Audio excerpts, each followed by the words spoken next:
I've heard of two brothers.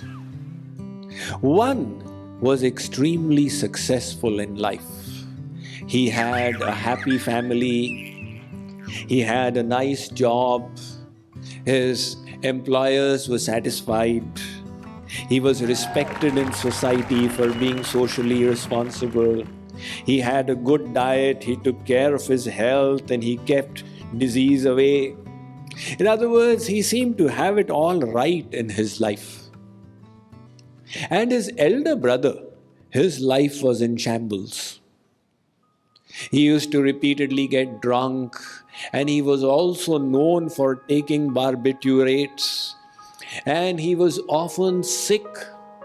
He would sometimes be beating up his wife and doing so many kinds of things, definitely socially unresponsible. The psychologists, they said, let's figure out how come these two brothers are so different. They went to the elder brother and said, why is your life in shambles? Why is your life such a mess? He said, my father was a drug addict. And he also used to take an overdose of alcohol, because of which he had cirrhosis of the liver, and he died in his middle age at the age of 45. I grew up in such a ruined home. Seeing this environment from my childhood, what else could I do?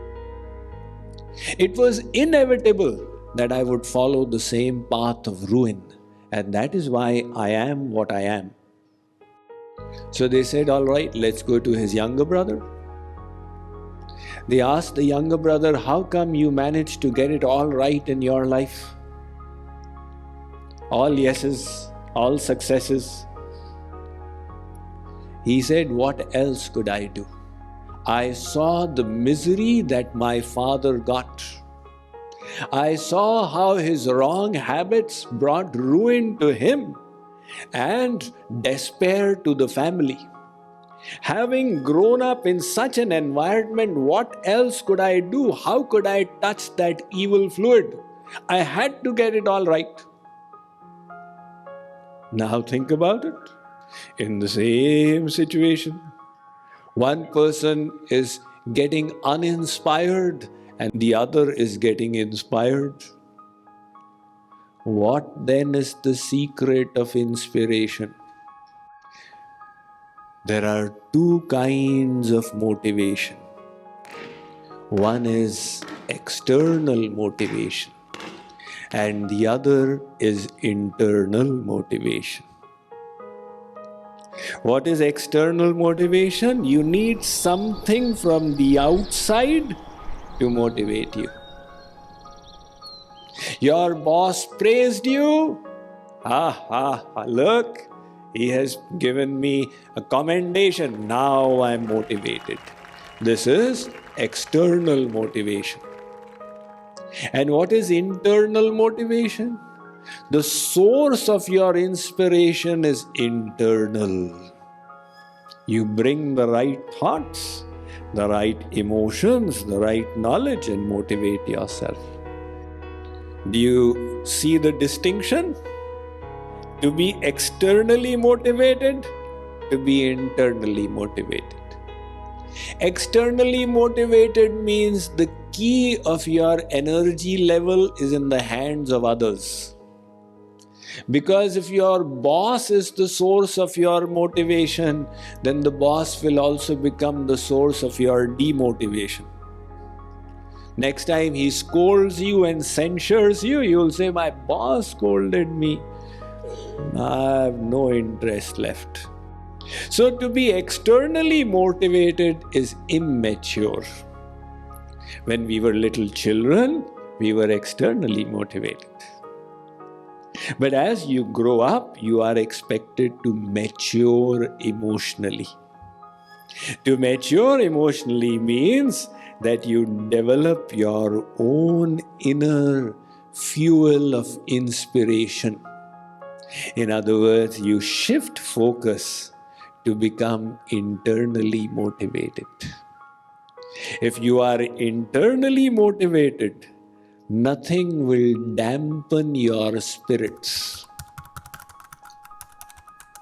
Just like some people, they need good weather to come into a good mood.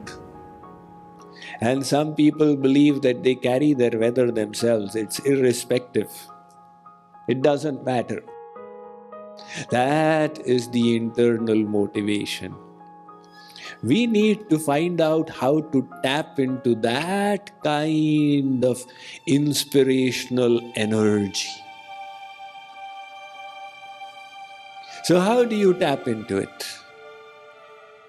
One obvious answer is to get a strong reason to do something.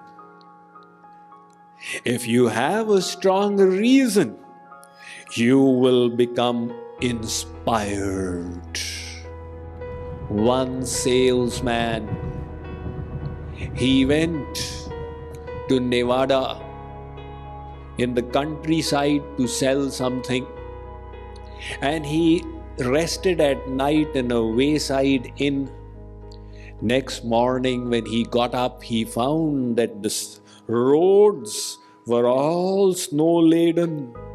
Everything was white. He asked the innkeeper, "I am a salesman and I sell my goods.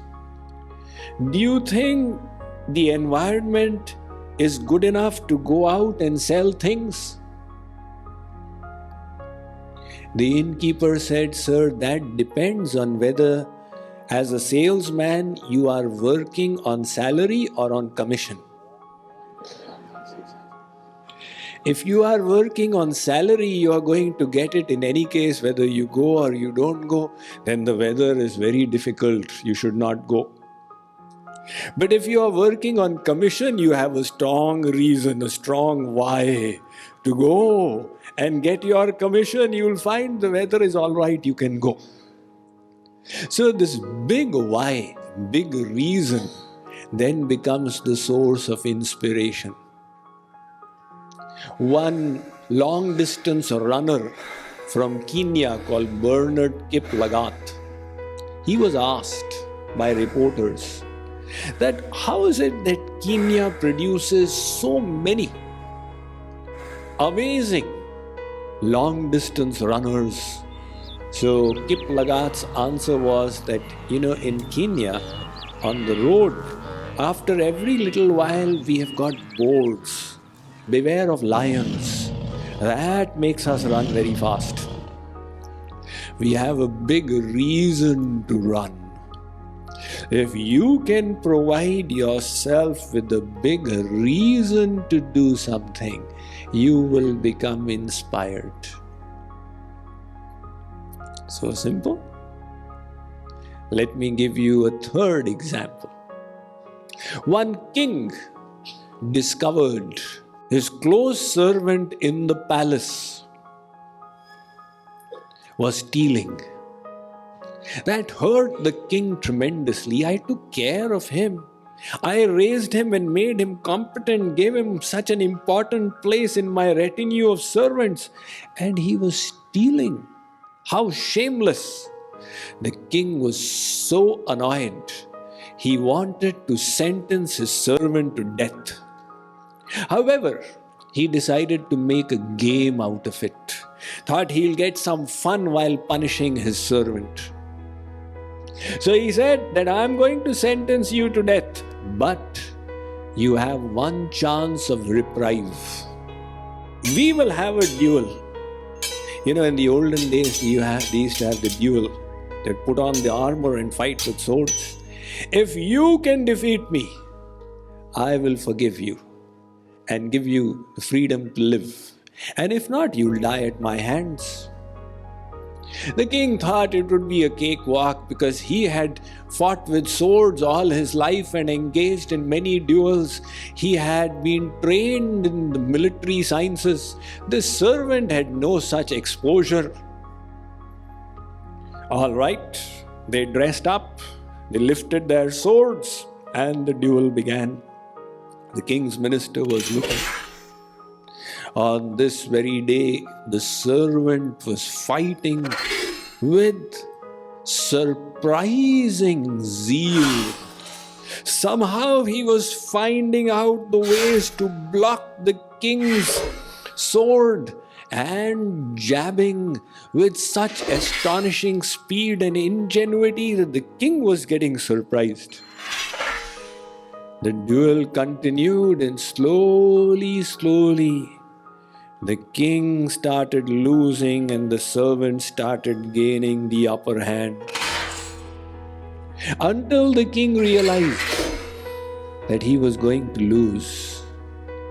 So then he used his kingly power to say, "Stop! All right, I forgive you. You are a free man. Go. But don't come again in front of my eyes." Later on, the king asked the minister, "My dear minister, how come this servant, untrained and unexperienced in military warfare, gained the upper hand in front of me?" The minister said, "O king, I doubted it from the very beginning. You had no reason to fight. For you, it was a sport. That servant had a big why. He was fighting for his life. That's why he tapped into unknown potentials and energy sources within himself. That means that if you wish to motivate and fuel yourself in life, you have to give a big reason for this. What is the reason?